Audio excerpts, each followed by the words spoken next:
Our first guest speaker graduated with a degree in occupational therapy from the College of Allied Medicine Medical Professions at the University of the Philippines, Manila. He is currently completing his Master's of Arts in Health Professions Education at the National Teacher Training Center for the Health Professions. He also serves as a faculty member of the Department of Occupational Therapy and is the Pediatric Occupational Therapy Section Coordinator at the Clinic for Therapy Services, College of Allied Medical Professions in the same university. He has been a pediatric occupational therapist since 2002. He was the program developer and chief therapist of Furtherance Center for Therapy and Learning. It's a pediatric therapy and learning clinic based in Tarlac. There, he had the opportunity to work long-term with children who are now adults with Down syndrome. Friends, please welcome teacher Lui Acuña.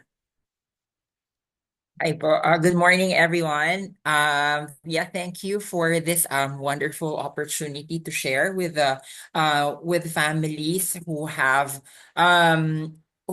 the opportunity to make a difference in the lives of others, because we this topic is close to our hearts. And I'd like to share okay, we were given a set of questions to answer, and I think that would be the best way to go through with the occupational therapy aspect of the healthcare process, no?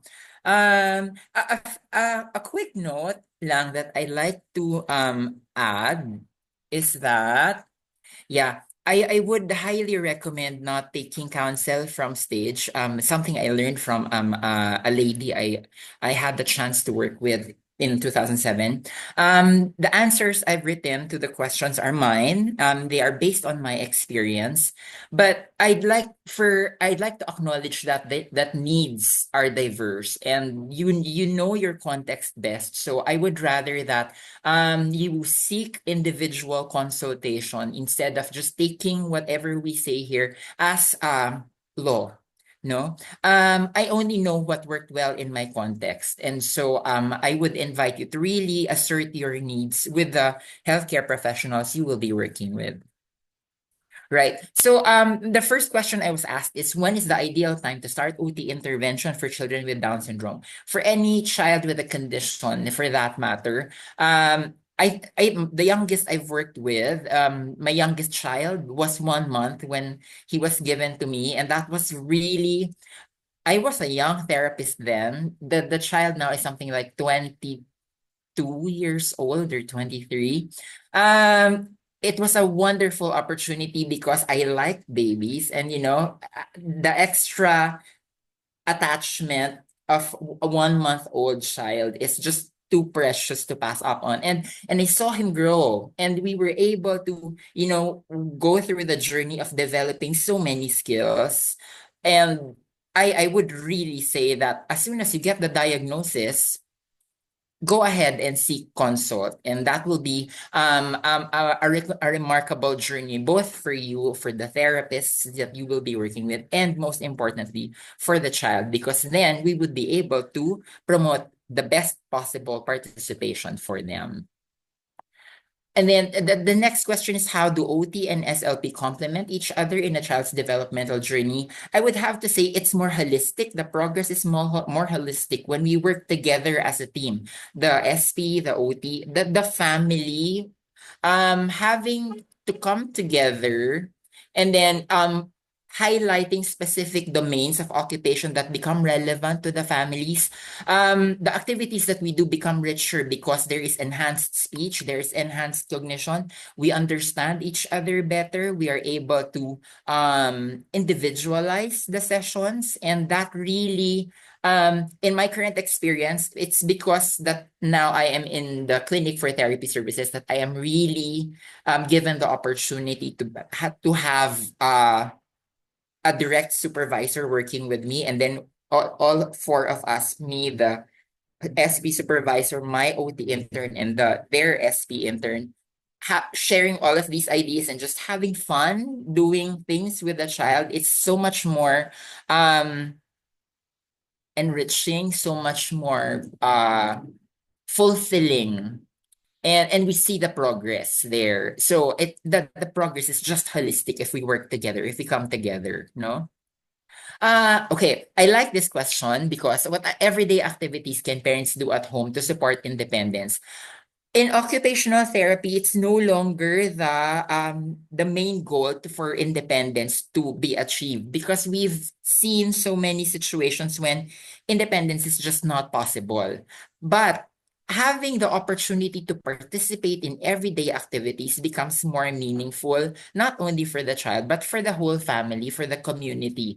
It's the opportunity to come together in doing something that's meaningful, um that creates that essential aspect of occupations in occupational therapy as something that achieves well-being, that achieves health, no? So I'm hoping that parents do everything at home. They work, they do the chores, they go on dates with their spouses. We want to naturalize the occurrence of these activities so that the children understand that these things are, also available to them. Hoping that if there is possibility, they can be independent.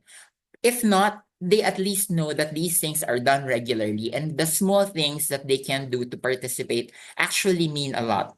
I've seen some of our speakers kanina actually incorporating chores in the things that they do daily. I'm hoping it can become a regular schedule for them, because that's how we actually achieve health, well-being, and quality of life, doing the things that are meaningful for us.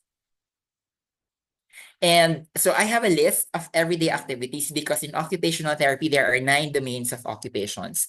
All of these occupations, you can actually aspire to participate in. And if you're currently working with an occupational therapist, please go ahead and ask, is this something we can do at the moment?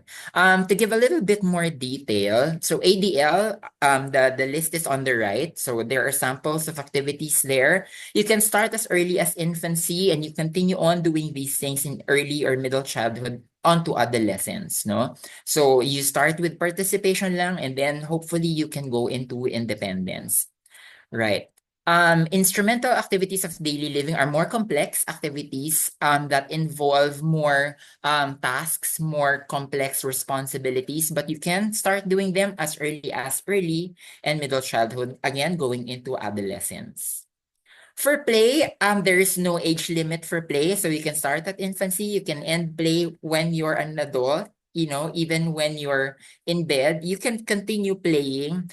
The important thing is that you're able to, for a brief moment, suspend reality, escape from everything, and just have, a new character going on for you. And this can be very therapeutic. Later on, there is a question related to play that I will want to highlight. Leisure naman, play kasi, you lose awareness. Leisure, you're well aware of your surroundings, and that makes the difference. That sets the difference between play and leisure.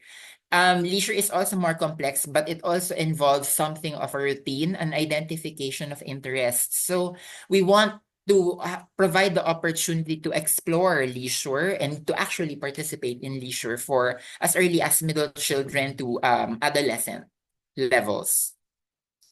Education is something very ingrained in the Filipino culture, but education does not have to always be formal. There are informal education participation opportunities and interest exploration.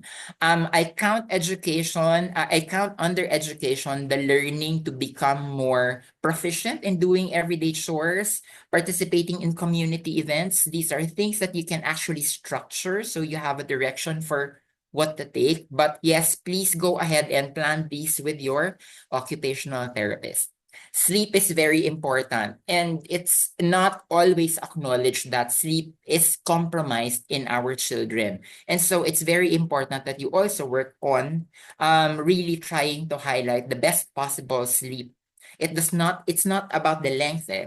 It's about the rest. It's about the recovery that comes with the sleep sana. So we can also work with that. It's very important in infancy because the child is developing, no? Pero in early middle childhood and adolescence, it's the opportunity for the body to really repair itself and, give us the best possible health outcomes. Social participation is something that the whole community can actually join us with. The simple act of going out into the community, doing, just saying hello to the neighbor, being acknowledged that we are neighbors is already a meaningful activity that we can do without so much resource requirement. I'm very appreciative of the family and friendships that have shown support for the people who are here. And I'm hoping that we can encourage the bigger Filipino or the international community for that matter to really just be more aware of how they can contribute to well-being, not only for our children, but for each other. Because we all have our needs that can be satisfied by just being members of the community. Health management is something that can be touchy, especially because it might involve medications, no? If there is little capacity for the child to understand, or for the adolescent or the adult for that matter, to understand what health management is, there can be strategies to schedule them just so if we have helpers naman, that they are aware that they have to manage their health this way because this is going to make them better. This is going to improve the quality of the other things that they do. We want to highlight these. We want to also involve them in their own care, right? Work is something that is touchy, especially for us Filipinos. Then it's the natural progression kasi sana from education, no? Pero work exploration does not always mean it's formal. It's within the I don't know, a company or within the family's businesses. What counts as work is something that is also, well, hoping sana na paid. Pero if the person can find meaning in maybe volunteer work in an NGO, we can always offer these opportunities to participate for our children. And if the family finds meaning to for this activity, then it's something that we should also be asking our consultants to help us with. And so yon yung list. I can share the whole list later on with the group. Pero I'm hoping na this is something we can highlight because occupational therapy is about the broad set of occupations, meaningful activities that bring us health, wellness, and quality of life, which leads us to focus into playtime as therapy time. In occupational therapy, any kind of play is therapy. I will want to highlight some of the things I heard from the speakers. It has to be fun. It really has to be fun. Play is not therapeutic if it's not fun. When they're having fun, they are fully engaged. And then, especially if it's child-led, they will commit to it more. And each activity that they do, physical ba yan or cognitive related, it will benefit their performance in all those other aspects. Now, for the simple signs that a child might need more focused OT, I would say it will have to depend. I like working with children with Down syndrome because progress is usually fast. Now, if development seems to take too much time, there are changes in behaviors that we cannot explain. There can be an inconsistent ability to carry over therapy recommendations at home. It's time for more focused OT. And by more focused, I mean, let's collaborate further. Mommy, I'm going to invite you into the session. Let's do this together so I know how to teach you to teach her or him. And with this, I'm hoping we can do better. Pero andun pa din, we really want to consider if there are specific changes in behavior, where is this coming from? So we might want to work with that one. For realistic developmental milestones to expect.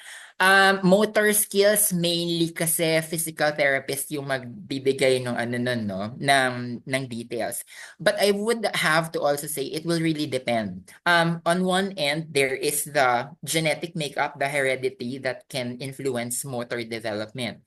But in OT kasi, the environment where these activities happen can actually be a very big influence in development. So let's make the environment rich. The social, the human environment, the physical environment, all of these can really help us set na if this is the amount of change I can impose on the environment, this is the amount of adjustment I can offer. What can I expect? What can I set? If this is the current developmental level, how do I aspire to go to the next one?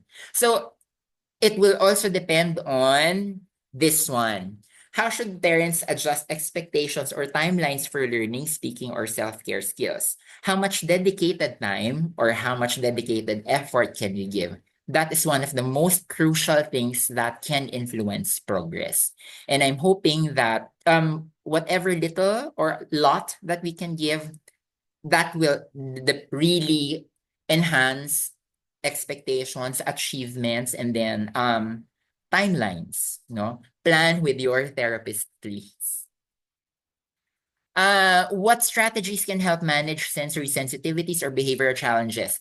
I'd like to highlight it can be sensory, it can be behavioral, and sensory often influences behavior. So you really want to understand where the behavior is coming from, no? And that will tell us whether or not the therapist should apply strategies that are more specific to sensory or behavioral. How to improve focus and attention span during daily routines. Focus can be compromised by a lot of things. Inattention and distractibility can be sensory in nature. It can be also behavioral in nature. So you really, again, will want to be very focused on identifying the sources of these difficulties and work with us to manage them. What are the signs that therapy is working? Progress. No, let's aim for progress depending on what expectations, goals that you've set. When you have progress, therapy is working. When there's minimal progress but maximum effort, let's consider changing the approach. What latest approaches or evidence-based practice in OT? OT kasi is headed towards a more occupation-focused perspective, really enabling participation. So I would have to say task-oriented approaches, the ones that are directed to an actual thing that has to be done. And then developmental in nature. Let's set you to do this aspect of that task first. Just peeling and then cutting and then dunking into the stove on the pot, parang ganon. Is teletherapy effective for OT? When is it a good fit? If the primary caregivers can maintain the required schedule and consistent delivery of strategies at home, and it's more advantageous for them, teletherapy can work. That's the most important thing for me for teletherapy. And then, how can parents and caregivers take care of themselves while supporting their child's therapy journey? Let's balance our occupations po. Things that you do for yourself. I noted what Ma'am Bobong mentioned earlier. Things that you've done, the things that you do for yourself and then for others. Plot your routine alongside your child so you can maintain good balance of these activities. We want alone time for the kids also. They benefit from that. So take advantage of these things. And then, what advice would I give for parents who feel overwhelmed or discouraged? This is what the support group is for. Please share your sentiments, assert your needs, and then learn from the experiences of others. Work with a team. Do not take all the responsibility. Acknowledge your limitations. From there, I think we will have a better way of working around our goals and getting the best possible quality for our children. Yeah, and that's it. That's my last slide. If you have any questions, you may reach me through the Clinic for Therapy Services. I no longer see patients directly, but I like to work with my students in occupational therapy and our students in speech pathology. We will be happy to share our skills with you, our time with you, and together let's make a more healthy community. Thank you. Thank you so much, Teacher Louis, for a very enlightening way and detailed way of answering the questions. Those are prepared or webinar questions. And we also have some questions keyed in here in the chat box, which I will read later on during the Q&A after the next speaker. All right, please stand by here, Teacher Louis. Okay, then. It's my pleasure to introduce Sandra's speech and language therapist. Our last speaker, Teacher Ellyn, is an assistant professor at the Department of Speech Pathology of the College of Allied Medical Professions, University of the Philippines, Manila. She has been in the field for 12 years with her practice focusing on individuals requiring multimodal communication or augmentative and alternative communication, AAC, which I mentioned a while ago. Aside from being a member of the Philippine Association of Speech Language Pathologists, or PASP, she is also a member of the International Society for AAC's ICAAC Build Community, which works to advance the practice in emerging AAC countries such as the Philippines and, yes, Singapore. Join me as well in congratulating her for being this year's recipient of the Outstanding Professional of the Year Award under the Professional Regulation Commission for her various achievements in the academic and research fields. Friends, please welcome Teacher Ellyn Cassie Chua. So hello everybody. Thank you so much for that generous introduction.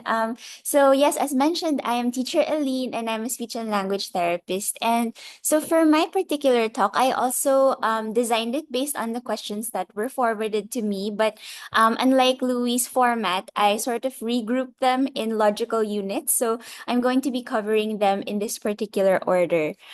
So let's start with the first one then. So the milestones, and in relation to that, when it would be best to start speech therapy. So in terms of developmental milestones, I hope we can take a closer look at the first column first, or the second one rather. So for most of you who are parents and who have multiple kids, you are probably already quite aware of these milestones. So things like babbling, first words, 50 words, and when they start to become more understandable to people. But for those with children with Down syndrome, they might have to sort of adjust their expectations as to when they can expect each particular milestone. So for babbling, for example, there are some children with Down syndrome who develop it as early as those with typical development, so 7 to 9 months. But then there are also, I should probably say most, usually develop babbling a little later, maybe 2 months later, so maybe at about 9 to 11 months. And then this period, the babbling stage, in those with typical development, it usually lasts for 2 months. But then for those with Down syndrome, it may extend up to 2 years old. So that's about one entire year of just babbling. And then once you reach the 2-year-old stage, that's usually when they start developing their first words. This particular milestone, though, might be a little bit late also. So if it doesn't come up at 2 years old, it might appear at about 2 years and 11 months. And there are also a few who develop it even later than 2 years and 11 months. And moving forward from the first word stage, we SLPs are always looking forward to the 50-word stage. That's my favorite stage. So we call that the vocabulary spurt stage. So in typical children, it usually appears at around 2 years old. For those with Down syndrome, some of them do get the vocab spurt at about 2 to 3 years old if they started speaking early. But for those who got their first words later, they might rely on gestures a bit more, and then that period of relying on gestures might extend up to like 4 to 5 years old, and that's when they start talking a bit more. So the vocabulary spurt stage I mentioned. Another milestone to look forward to is when they start to combine words. So that coincides with the vocabulary spurt stage. Since they have more words now, they can put them together. So in children with Down syndrome, that's usually expected at around 4 to 5 years old. That's a very generic take. Of course, there are individual variations. And then with regard to speech intelligibility, in typical children, they are usually generally always understandable when they're 6 or 7. But for those with Down syndrome, sometimes even when they're already in their adult years, they're still unable to meet the like 90 to 100% understandability mark. And it's usually more realistic to aim for something like 60 to 80% of the time, like being understandable that often. And that's from data from a lot of individuals with Down syndrome, age 4 to 20. That's usually the intelligibility outcomes that they achieve. So there, I hope that helps as a general guide of sorts. But as mentioned also by teacher Louie, right?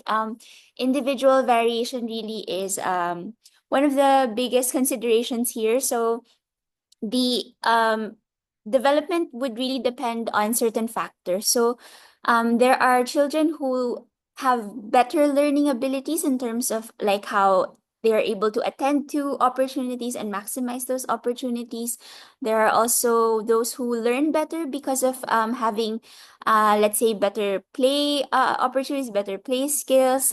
They process information a little faster, or they their memory skills are also better, like they remember things better.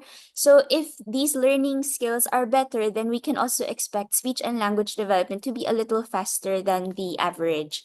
Another factor that might impact development is early skills. So this is when I say early skills, it's a bit like observing how they're like early on in development, and then using that sort of like as a sign of what might come. So they usually predict later outcomes. So children who have better comprehension skills early on usually have better vocabulary too later on. And then also those who are able to produce more consonants earlier on, they're also usually those who are more understandable speech-wise when they're teenagers. And another thing that's quite important to focus on is the concept of communicative intent. So there are children who tend to want to express more things even through gestures or other nonverbal means. So children who are more intent in that regard, they're also usually those who get better outcomes in terms of speech language when they're older. So those are things to look at when they're in their earlier years. Another thing also to consider is of course the presence of comorbidity. So if a child has hearing problems, that also has to be addressed, or else it will hinder speech and language development, of course. And then other common comorbidities in children with Down syndrome are some have seizures, and then a lot have sleep problems, which would impact learning because we consolidate the things we learn throughout the day when we sleep. So if their sleep isn't high quality, then learning might not be that productive. And then also some have other conditions, like some might have autism, and therefore they might have more challenges in the social aspects of communication. So that will also impact the rate of development. So those are things that you can discuss with your therapist if you're concerned about your child's development or progress. Now, with regard to when it would be best to start therapy, I agree with Louis. It's upon diagnosis. Of course, it's not like we get to like start working directly with the child upon diagnosis, but more like really identifying what areas would require support very early on. So clinical practice guidelines for all healthcare professionals suggest that children with Down syndrome must be screened for feeding and hearing problems at 0 to 1 month. And then during the first year, it's also important to closely monitor their feeding skills development, because that is associated with speech outcomes also. So if your child has problems like sucking or suckling milk, if they develop chewing skills or munching skills later than what you're expecting, that has to be addressed early on as well. And then with regard to hearing, since children with Down syndrome are quite prone to hearing loss, because of the structure of their ear canal, it's also important to regularly screen them for the presence of any hearing problems, because that will also impact speech and language development.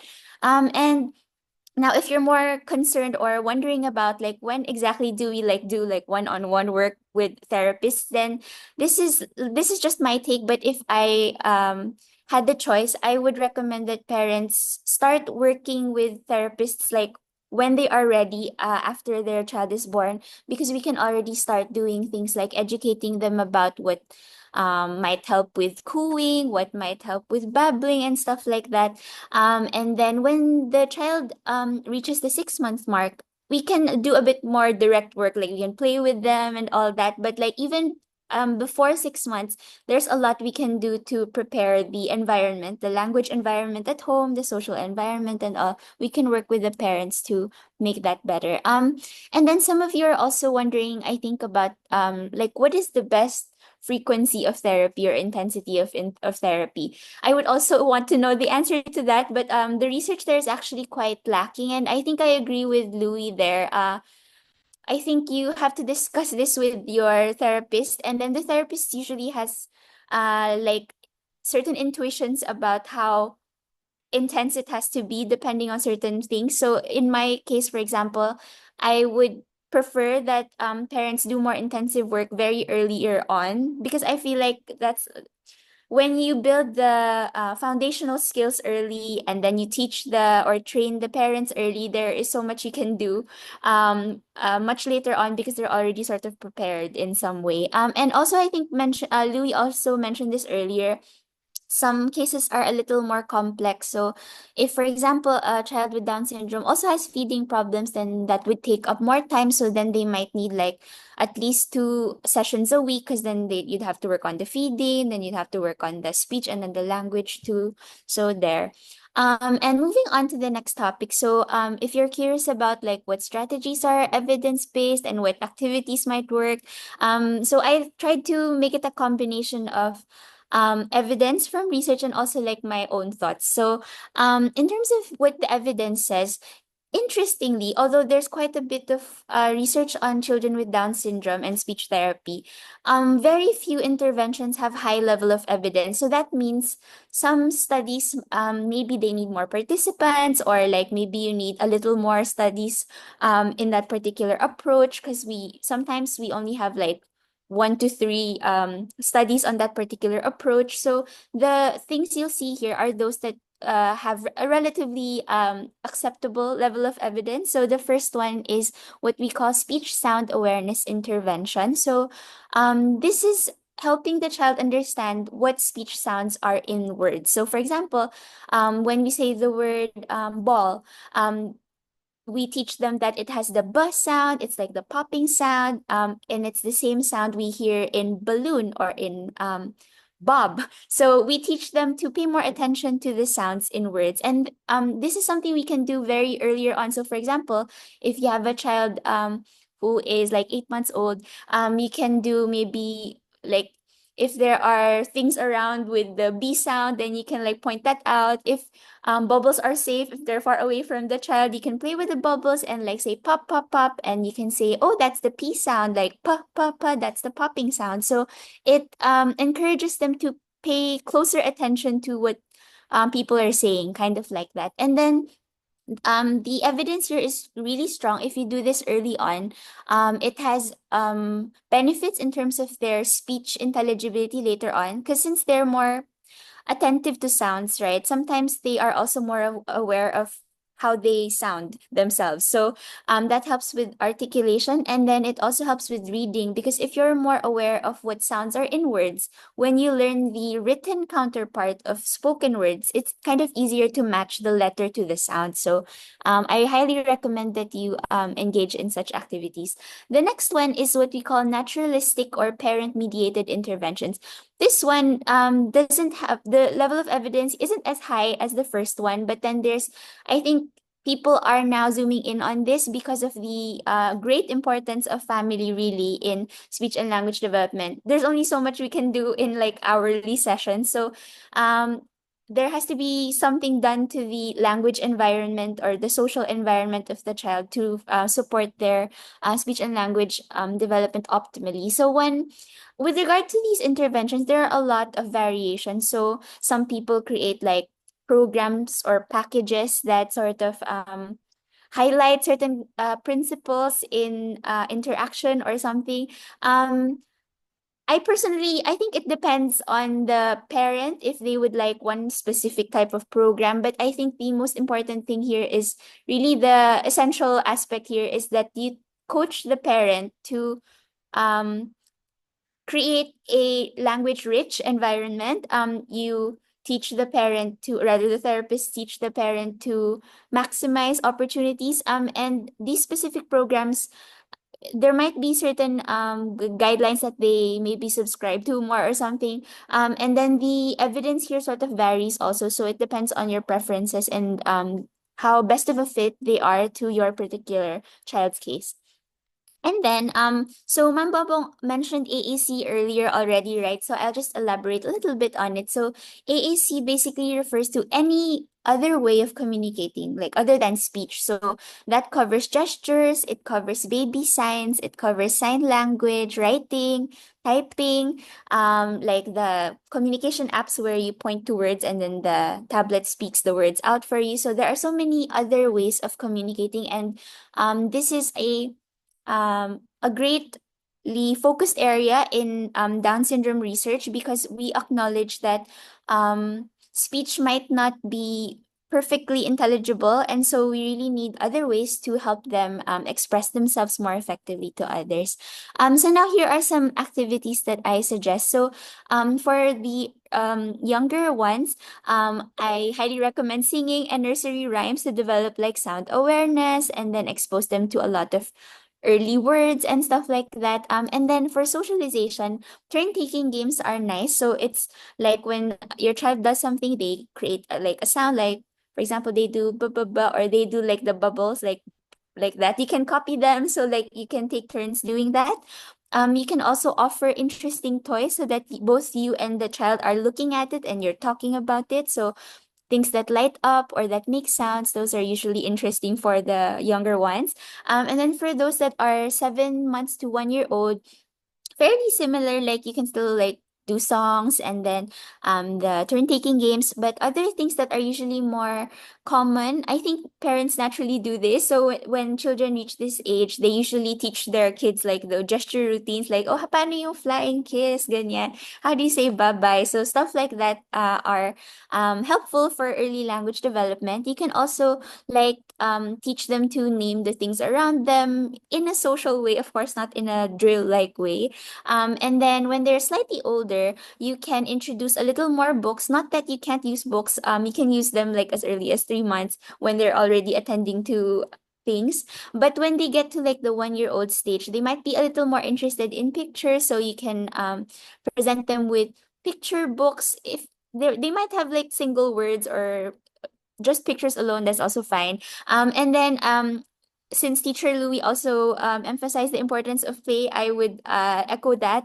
Very, very important for language development because there's nothing to talk about if they're not occupied in anything meaningful. So you have to engage them in something they like doing or they find interesting, and then you talk about what's happening there. So if you're playing with a doll, you're like, oh, let's feed let's say the doll's name is Sarah. So let's feed Sarah. Oh, let more milk for Sarah. What else can we do with Sarah? We can like, oh, let's brush Sarah's hair. So there are so many things you can talk about if you engage in pretend play.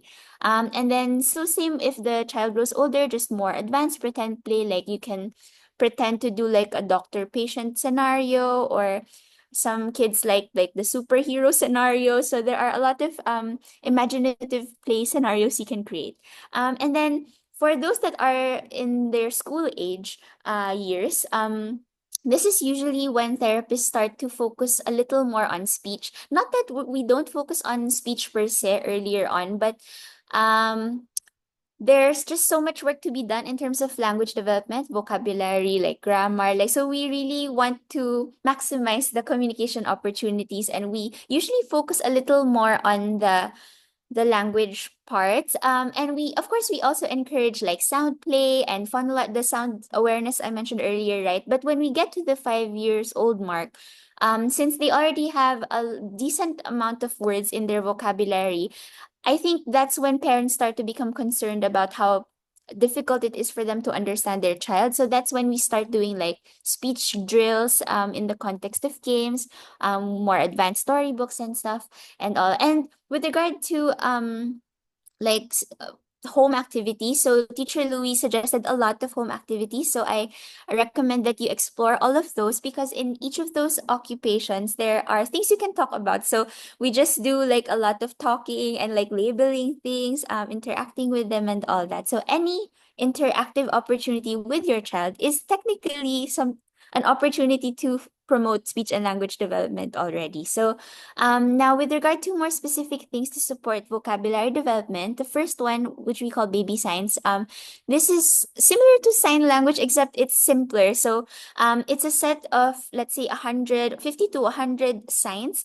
So, for example, eat is like this, drink is like this. So, it's teaching the child with Down syndrome certain symbols that they can use to refer to certain basic early concepts. So, since remember how I told you earlier that some of them develop their first words from 2 to 3 years old. So, what are we gonna do then from 0 to 2, or before they learn their first word? So they need something to express themselves. So we're going to teach them signs, which are usually motorically easier to do, because speech is a very fine motor act, right? So sometimes it's easier for them to move their hands and all that. So baby signs help. And then the reason why baby signs are so useful, aside from like giving them a means to communicate, it's also a bridge to spoken words, because once they are using baby signs or other gestures, the parent can then map the spoken word to the sign that they're making. So if the child is like doing this, then the mom can like repeatedly say, "Oh, you want to eat rice," or like eat more and stuff like that. So it helps develop spoken language eventually. And then for those that are already talking, you can expand what they're saying. So if a child says ball, the mom can say, "Oh, you want the big ball? The ball is bouncing. Let's play ball." So you can add on to what your child is already saying. And then here's the last part. So if you're already in therapy, of course, it's important to monitor how your child is doing, right? So one of the questions forwarded to us was, what are the signs that a strategy is working? So these are just my thoughts. So personally, I think the bare minimum is like the child must be engaged or interested in therapy. If they're bored, if they don't like what you're doing, or they're just frustrated, then what even if your strategy is the most evidence-based thing ever, it will not work most likely. So that's the first thing you need to ensure, that your child is actually engaged. And then when they are already engaged, you can pay particular attention to any small improvement. So for those that are relatively slower in learning certain things, then sometimes you can still see improvements. Like for example, the amount of assistance they need is slightly lesser than before, or maybe they can do things now with like a lesser number of cues or something like that. Or for those that have greater difficulty in certain areas, for me, a strategy is still considered working if we see the child doing well still somehow. So I feel like when I personally, as a therapist, when I work with a client and then I feel like I am not bringing out their best, like I see more failures than successes, it means I'm not focusing on their strengths. So that's one thing to pay attention to. If you feel like your child strengths aren't coming out the most, you can talk to your therapist and maybe suggest alternatives. And then of course the best sign is if they're doing what you're doing in therapy outside, like in real life. If they are communicating more, interacting more, then of course that is a sign that your approach works. Alternative signs suggest that it might be best to try something else. So again, if there's no engagement or they're bored, maybe do something else. If your child is highly frustrated, it might mean that the strategy isn't helping them, or the task is too hard, or if you don't notice any progress, not even small ones, like a decrease in assistance, for example, and you've been doing the same thing for 3 months, and there's really nothing no improvement at all, then maybe do something else. And then another thing is sometimes your child does really well in therapy, but for some reason they're not doing it outside. Then maybe something has to be done also, because the of course, the most realistic sign of progress is if they're doing it outside in real life. So there. And then now on the last note, it really actually it took me a while to think of like what I will say here, because I personally, like, I'm not even a mother myself, so I don't know what that feels like to have a child, especially one that would require quite a bit of support. So it took me a while to reflect. So I was like, instead of saying suggestions that I'm not sure would really resonate with you, I'm just going to share what I think, like, as a from a professional side. So I empathize a lot to parents who have a lot of responsibilities, right? Some of you have more than one child. You also have to work, and of course you have responsibilities to other family members. So I really empathize with the load that you're carrying. So if there's anything that I can do to lessen your load, please let me know. Like, that I would really appreciate that. So if you feel like, for example, if one homework is like too hard, like because you're really stressed out, like, you can let us know and I'll see if there's a way to modify it maybe. So things like that. So I really like what there are some communities in the Asian region that say that children are brought up by the village, not just by the parents. So there are some villages or communities that are so interconnected that, for example, if a mom has a baby, they let the mom rest and then they take care of the child, like the neighbors take care of the child, so the whole community takes care of the children in that community. So I feel like that's a really nice model. So if we can take advantage of our friends, not in a like bad way, and our family members also, that would be best, so that you can also take the time to rest and do leisure also, so that you can achieve occupational balance, what Louis is suggesting earlier. And then if it's really hard, it might be best also for some parents to seek counseling, like just to help process certain emotions, especially maybe earlier on, like to deal with things like grief and guilt earlier on in their child's development. So there, I think that's all for me. Just sharing, this is my favorite picture of me and Sandra. I think she's really cute here and she looks happy. So I saved this photo because I really like that she looks happy here. So anyway, if you have any questions or if you would like more info or something, you can connect with me via email. You can also contact the clinic that Louis mentioned, since I'm affiliated with the same clinic. So there, thank you. Thank you so much, teacher. All right. Now we're going to have the Q&A. I will have both of you on screen. So let's put in also teacher Louis on screen. So I will ask the questions alternately to you. Okay. I have noted them all. Uh, I'll add teacher Louis. Yeah. Okay. So teacher Louis, first question. For Sir Louis, how do we know if our children can achieve reading skills? How many % of Down syndrome can read? Any tips on how to teach Down syndrome to read? A series of questions. Yeah, I've noted the question. I have to say, it's really not the domain of occupational therapy to teach reading. Mas related to speech. Mas Kaya ipapasa ko din kay Eileen later. I also don't know the percentage of children, pero what she mentioned earlier regarding yung comorbidities can impact on reading ability. Because I have the kid I work with, well, the adult I work with, hanggang ngayon, we're still developing some level of reading proficiency. Pero naka-achieve siya. Pero he's already in his 20s. But he's functioning fine. Work with specialized SPED educators because they might be in a better position to really equip you with specialized techniques for reading. And then, Ma'am Aline. Yeah. Actually, it's maybe more relevant to speech and language therapy, although Louis emphasized the importance of connecting with SPED teachers, and there are also professionals we call reading specialists.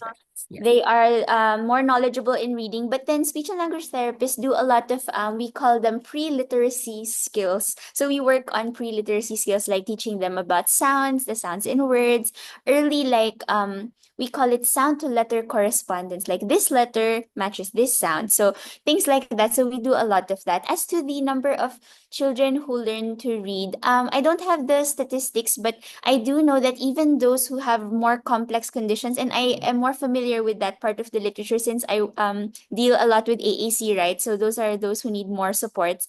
Even those in their adulthood who have complex needs can still learn to read.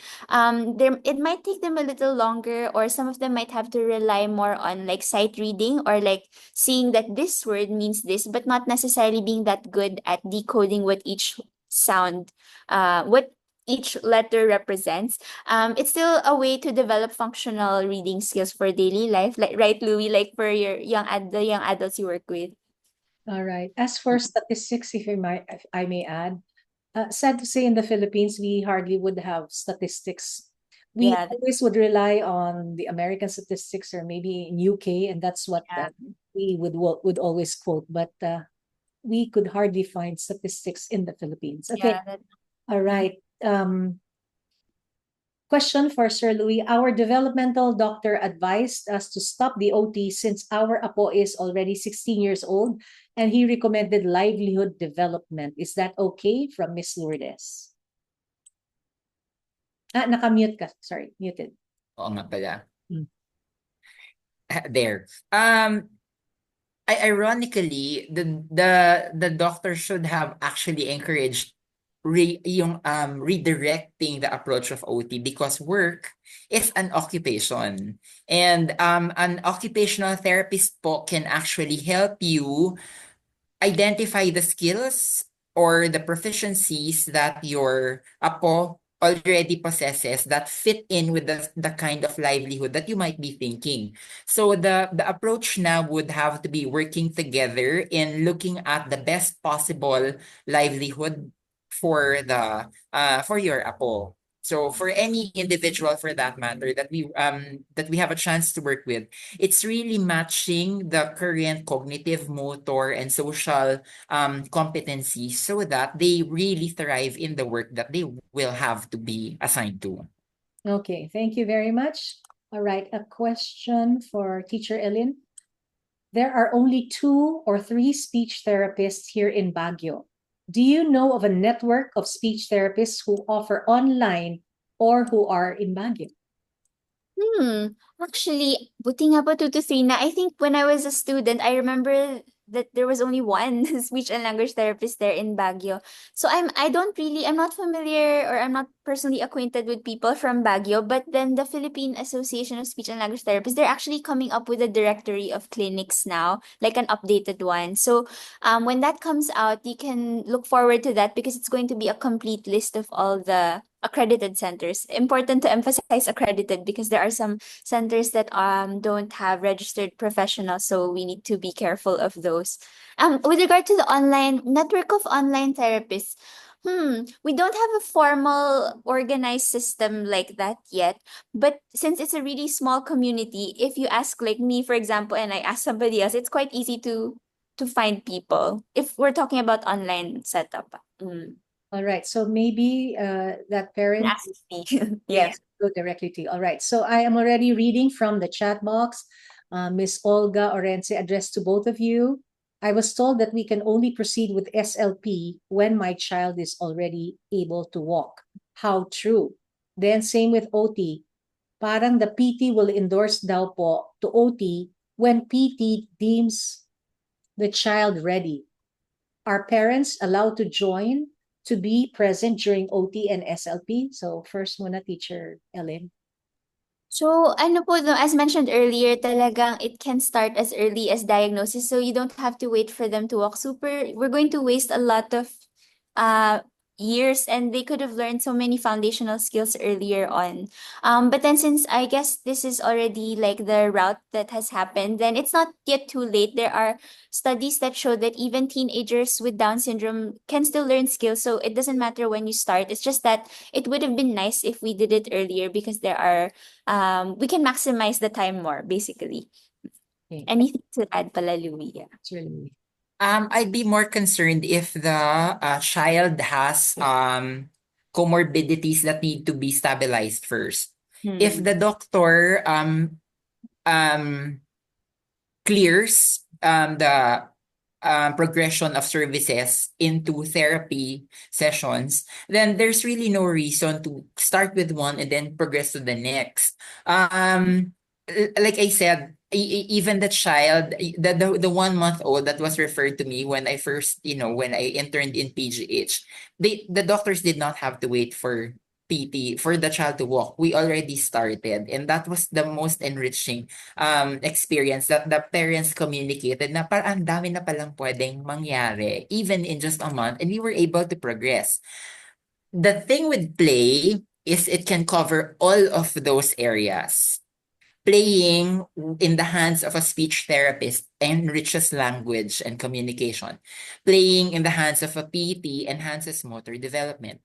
Playing in the hands of an OT can open the doors to social participation, to basic self-care, to feeding, to so many things that can be done. So ano po, it's really not, you're actually lucky that you're in a time that that OT and SP are already now autonomous professions, and you can just directly approach us and say, I think we want to start the program now. all right. Thank you. Maybe once more, could you key in the chat box your contact details, teachers Ellyn and teacher Louie, because some may not have taken a screenshot of your contact details. All right. Okay. Sir Ivan is asking, can you share the directory? So let's have the teachers key in their contact details. We have a very diligent moderator moderating with me. Hi, Jan. Are you enjoying the webinar today? You seem to be very active. Thank you. Yes, ma'am. So Joanne and Hi. also with Okay. Eli. All right. Thank you. All right. Well, Thanks. all right. So I think that winds up our sharing talk today. And I'd like to once more bring in all the speakers for participating. And the floor is back to you, Tracy. Yes, what a meaningful morning it has been. On behalf of Especial Pinoy and CLI Training Consultancy, thank you to our inspiring speakers, Coach Bobong, Frida, Mai, Teacher Louie, and Teacher Ellyn, for generously sharing your stories, wisdom, and heart. To everyone who joined us today, thank you for your time, presence, and openness. Whether you're a parent, a friend, or someone simply seeking to understand more, thank you. Know that you are a part of the support system in our community needs, that our community needs. Let's continue showing up for our children, for each other, and for the inclusive world. May you carry today's insights into your homes and circles. So together we build a more accepting and compassionate society for the special needs community. Until our next gathering, stay kind, stay hopeful, and connected. Maraming salamat and have a beautiful weekend. Right. If I could just request everyone to please go on camera, because we would like to take a photo of everyone who spent the morning with us and have a worthwhile Okay. learning session with Thank us. you. Okay, everyone go on camera. So we'll take out the spotlighting. Help me. All right, everyone go on camera. Okay. All right, let's take them off spotlight. Sandra is kissing the daddy. All right, so how many screens do I have? Okay, no spotlighting now. Okay, so I just have, the others who are off cam, please go on camera. We'd like to see the faces behind the names. Hi, Ambassador Mindy. Thank you very much for always supporting Especial Pinoy. All right, so everyone go on camera at the count of 3. Give us your best smile. 1, 2, and 3.